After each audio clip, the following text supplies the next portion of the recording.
Salam untuk kita semua, perkenalkan nama lengkap saya Yosefina Keisha Gonsitabolu, NIM 0512411074, Prodi S1 Farmasi, Fakultas Kesehatan.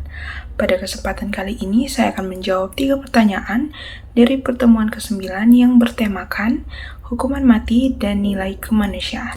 Pertanyaan pertama, jelaskan definisi hukuman mati dan alasan mengapa diberlakukannya hukuman mati. Hukuman mati itu sendiri adalah suatu hukuman atau vonis yang dijatuhkan pengadilan atau tanpa pengadilan sebagai bentuk hukuman terberat yang dijatuhkan atas seseorang akibat perbuatannya. Alasan mengapa diberlakukannya hukuman mati, yang pertama, perbedaan opini antara penguasa dan yang dikuasai. Biasanya, perbedaan opini ini sering kita jumpai pada lingkup politik yang dimana penguasa sering menggunakan kekuasaannya untuk memanipulasi bukti atau kenyataan yang terjadi untuk menindas orang-orang yang dikuasainya. Yang kedua, kejahatan luar biasa atau kejahatan yang dapat mengancam nyawa banyak orang.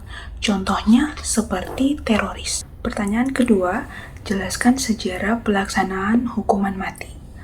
Hukuman mati telah diberlakukan sejak zaman Babilonia di Mesopotamia.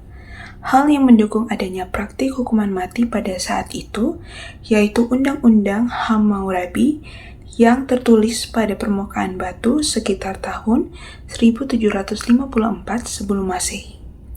Undang-undang di dalamnya bukan saja mengancam hukuman kejahatan, namun juga hukuman bagi orang-orang yang lalai dalam bekerja.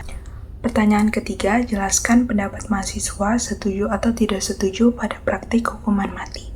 Menurut pendapat saya tidak setuju dengan praktik hukuman mati karena banyak orang menganggap bahwa hukuman mati dapat mengeliminasi ancaman kemanusiaan dan memberi efek jera.